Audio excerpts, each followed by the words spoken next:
Some years ago, the president of the South African HIV/AIDS Clinicians Society, Dr. Francois Venter, made a very important statement.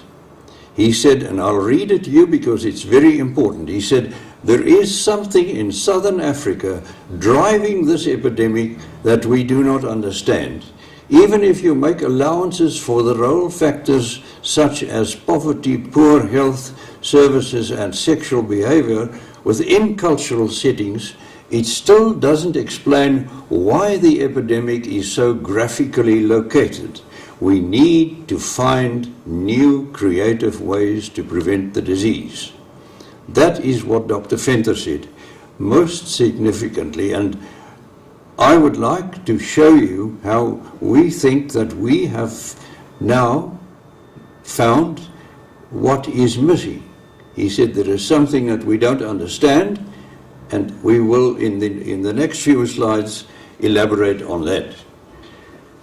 The Selenaid range of products that you are looking at the moment was specifically designed to address this problem and to provide biological factors which, with African conditions in mind. And I would once again remind you what Einstein said, the level of thinking that caused the problem cannot be used to solve it.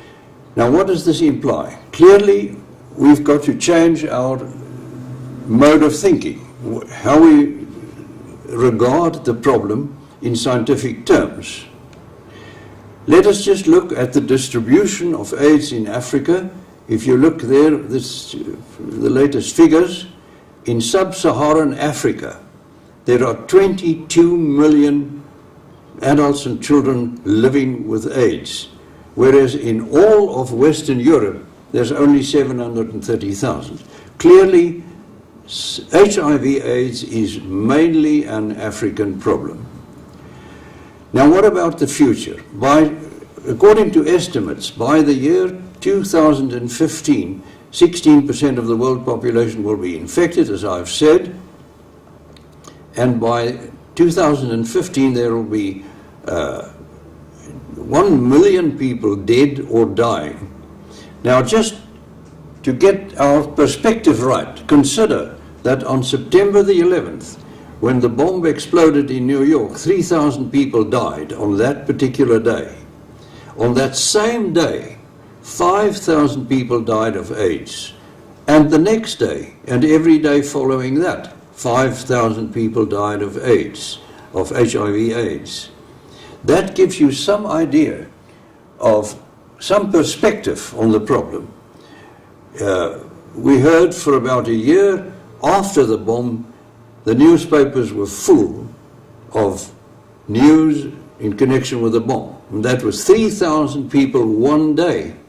But we're now talking about a problem that causes the death of 5,000 people every day. So you can see it's so much a bigger problem. One big problem is we had an AIDS conference in Durban in the year 2000, and at the end of the conference, after a week, the delegates were asked to vote on just one question, and that is HIV, that's the virus, is the sole cause of AIDS. And 5,018 out of 5,027 of the delegates concluded that this is so. So they said virus only, and that is precisely where we went wrong. Somebody at the conference then said, remember, the truth is not determined by majority vote. The truth is the truth, and majority vote is something else. Of course, there are strong arguments in favor of the Durban Declaration. AIDS patients are carriers of the virus. HIV-infected patients can be identified by antibody determination. Many people who receive HIV-infected blood will develop HIV, but the HIV/AIDS. But the important thing is not all. That is what I'd like to talk about. Furthermore, HIV attacks specific immune cells and drugs designed to kill the virus benefit patients. All of those support this Durban Declaration, and that maybe is why it has been universally accepted in the world. What does that imply? These arguments, even if it is a virus, it doesn't mean that there are not other contributory factors may be involved. Indeed, that such factors could be decisive. All scientific theories are ultimately tested in practice. How many of the actual facts about the disease can the virus-only theory explain? Now, the weaknesses in all scientific theories have been called the termites of science.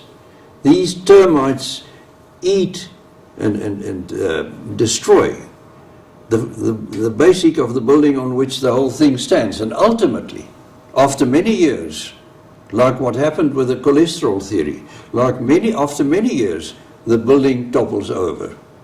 And that is where we're heading at the moment with AIDS. This, we must always bear in mind that not a single epidemic in the past has ever been solved by treating sick people. Epidemics cannot be solved with drugs, or with drugs only. Drugs have a role to play, but not drugs only. Now, the drugs that we have are the so-called antiretrovirals. And I think over the last couple of years, 20 to 30 years, disproportionate accent was placed on drug treatment. Everybody works on the development of new drugs. And quite a number of these drugs have been developed. Some of them are quite effective, especially when used in combinations. But we must remember that antiretroviral therapy is not a cure. It only addresses the effects of the epidemic. It does not remove the causes. And that is the main thing. Antiretrovirals, in addition, never eradicate the virus completely. You treat the patient, he's much better, but he still has the virus. And so ultimately, by treating sick people with antiretrovirals, we're adding more sick people to the pool of infected people. So we're expanding the problem in the long term. Then we've got to consider, like all drugs, antiretrovirals have side effects, some of them very serious. There are the cost implications, they're quite expensive. And we must not forget, as I showed in the beginning, HIV/AIDS is mainly an African problem. So if we consider drugs like the antiretrovirals, we have got to think of millions of people, millions out there in the bush, about compliance and logistical problems. How do you get the drugs to everyone in the vastness of the African continent? Virtually impossible. Now let us look at some of the facts of AIDS, HIV/AIDS, that cannot be explained directly by the virus-only theory. The first one is a study done in Kenya some years ago, where they took 400 HIV positive, in other words, infected mothers, and they divided them into two groups, a breastfeeding group and a bottle feeding group. And they then followed them up for 2 years. At the end of 2 years, everybody thought that the breastfeeding group would do better. More mothers would survive. Exactly the opposite happened. The breastfeeding group was the one with about 3 times higher mortality than the bottle feeding group. Now, why would that be? In due course, you will see that what it really means is that by breastfeeding, the mother is losing some essential element in the milk in an attempt to save the baby. So the mother dies and the baby lives. That's more or less what it amounts to. Then the predictive power of risk factors. Traditionally, and we've been looking at CD4 lymphocyte counts and viral load. as reliable predictors, which they are, but they are not the most reliable. The most reliable predictor is plasma selenium levels. These are a far better indicator of risk than CD4 counts or viral load. So that again shows us, gives us a different perspective on the problem as a whole. The next thing is transmission from mother to child. This is unexpectedly low, being the order of 10 to 25%. If only a virus is involved, that you wouldn't expect such a low transmission rate. You would expect much nearer to 100%. Another anomaly that we have to explain is the unexplained variation of HIV transmission, the variation. This ranged from a single sexual contact that results in infection to hundreds of unprotected sexual encounters without transmission. This very strongly indicates a patient-related factor, not only a virus-related. You can give the patient the virus, not all patients will develop AIDS. So that is another thing that the virus-only theory cannot explain. Clearly, the main presence of the mere presence of the virus is not enough to ensure infection. Then there was another trial done on hemophiliacs. These were 30 monogamous hemophiliacs treated with HIV-contaminated coagulation factor concentrates. So they were all infected, but only 24 out of the 30 became HIV positive and developed AIDS after 12 to 78 months of unprotected sexual intercourse. So this is another thing that the virus-only theory cannot explain. So what do we conclude? The evidence is that HIV alone, the virus alone, does not cause AIDS. There is a patient-related factor. And the epidemiological evidence shows that nutrition is of particular importance. But that's not news, because for many years we've known that nutrition is very important. Professor Chandra in the United States is a well-known world authority on immunity. And he said long ago, there is an uncanny similarity between the immunological findings in nutritional deficiencies and those seen in AIDS patients. That suggests that nutritional deficiencies play a role in the AIDS patient.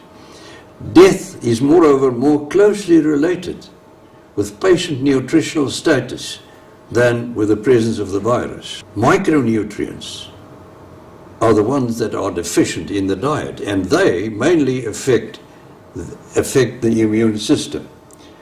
An article that appeared in The Lancet in 1998 showed that optimal nutritional status and adequate vitamin and mineral levels are enough to prevent progression of the disease to clinical AIDS. That's a very important finding. So all of this evidence speaks against the idea that it's only a virus. Yet in our research, we concentrate on developing new viral agents, antiviral agents. We think only in terms of the virus.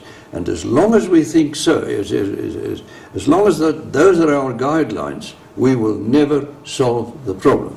If you look at the geographical distribution of the disease in Africa, you'll find that in some countries, notably in Central Africa, there are countries where the incidence is low. For example, Senegal, where the incidence is in the order of 1%, maybe even lower. Whereas in Botswana, Mozambique, Lesotho, and a few of the southern African countries, the incidence is now between 35 and 40%. 35, 40 times higher than in Senegal. You can also see that if you look at the total number of people living with AIDS in the two countries. These are two extremes, Senegal versus Botswana. Now you see 67,000 in Senegal, 300,000 in Botswana. Interesting enough is that in Botswana, the incidence is rising. It's getting more and more. Whereas in Senegal, as the next slide shows, incidence is more or less static. You can see there. These are figures from UNAIDS statistics. And you can see it's more or less constant. It doesn't change. The role of selenium is further emphasized by the fact that a recent edition of the World Selenium Atlas, this is an atlas that shows the selenium content in all the countries in the world. But in some countries, these figures are not available. They haven't been analyzed. So what they did in this atlas is to take the AIDS incidence in those countries as an indicator of the soil selenium level. So that is very, very, very interesting to note that. Now, this is also the case in the continental United States, where the incidence of AIDS varies according to the selenium content of the soil. And they also found that HIV patients, this was done in a Miami study, where they found that patients who are deficient in selenium are 20 times more likely to die. Very interesting. So all AIDS patients need to take selenium, but they don't, because it hasn't been accepted. And that is what our mission is to convince people that this is a very important aspect of the disease. Now, one gets this relationship that selenium depletion, actually the virus uses selenium to soften the patient's defenses. The virus sits here, perhaps located in some tissue, and before it expands, it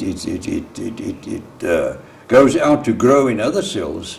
It first of all causes selenium deficiency in the patient, and that means that with selenium depletion, that stimulates viral growth, because now the virus can come out and it can grow. You get increased viral growth, which in turn causes further selenium depletion, and so you get this vicious circle operating. The same thing you see, what I said a moment ago, is that the virus uses the selenium level to control invasion of the tissues of the patient. By first lowering the selenium level, the virus finds it easier to go into the patient and to proliferate there. So if there's adequate selenium, the infection is checked and there's reduced replication. The virus makes use of this to infect the patient further. The virus, and I'll show you in a moment how the virus does that. The virus, first of all, causes a selenium deficiency in the host and then expands.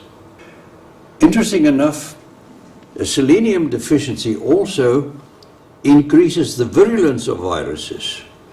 It certainly does so in the case of HIV. The more selenium deficient, the more virulent the virus becomes.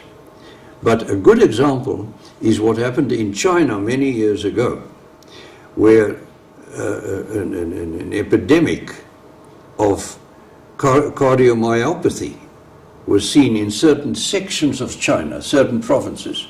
And then it was discovered that the provinces in China that are selenium deficient are the ones in which the Coxsackie virus becomes virulent, more virulent.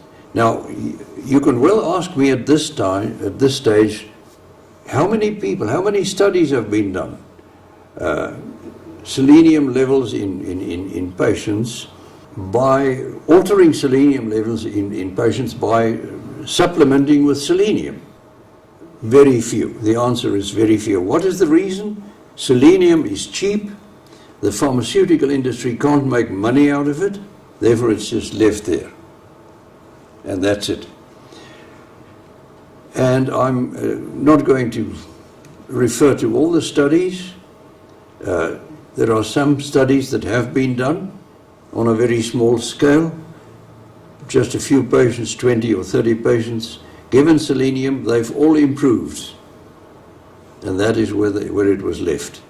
To put it broadly to you, there are two arms of the immune system that are important from a nutritional angle.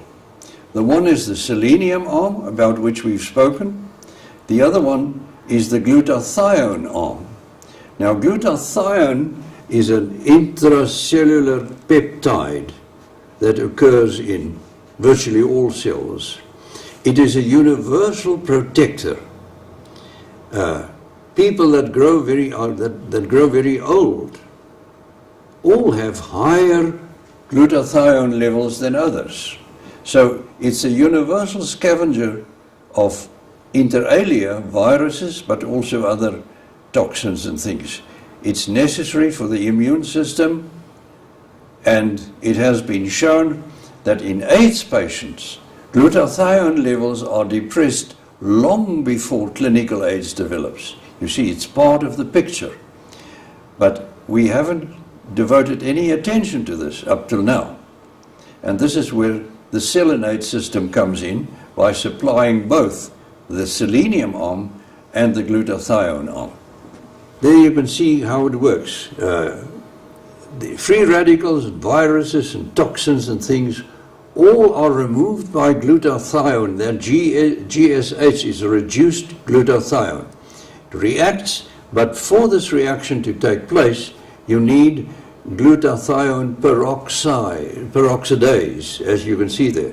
It's an enzyme, and the crux of the matter is this enzyme contains selenium. That is so important. Without selenium, that detoxification cannot take place.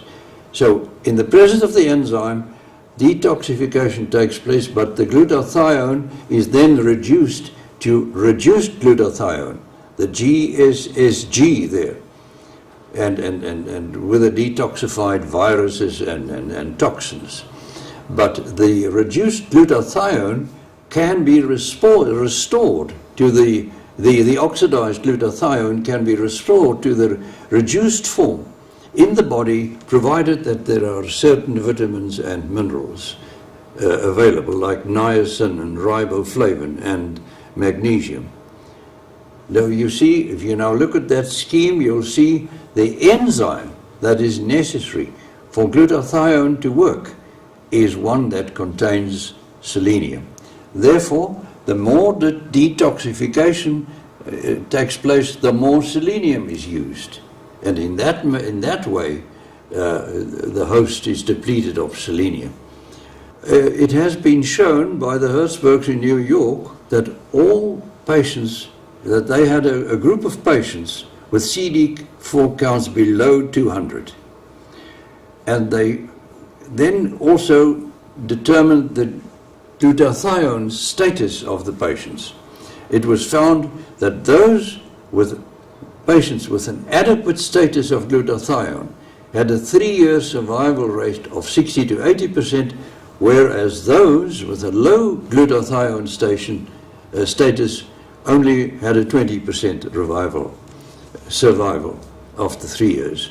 There are also specific other nutrients that are important, like vitamin A, C, E, and magnesium. They all play a role.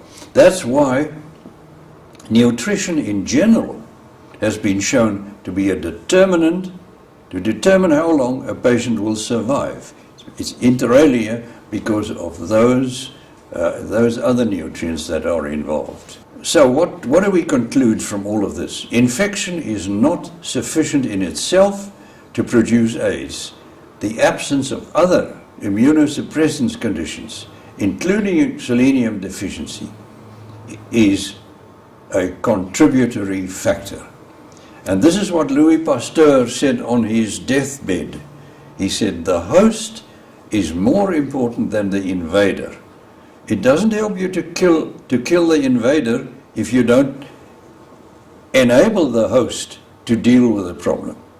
It's very important. And Virchow, he was considered the father of pathology, had a very apt analogy. He said, if you have a pond in your garden, and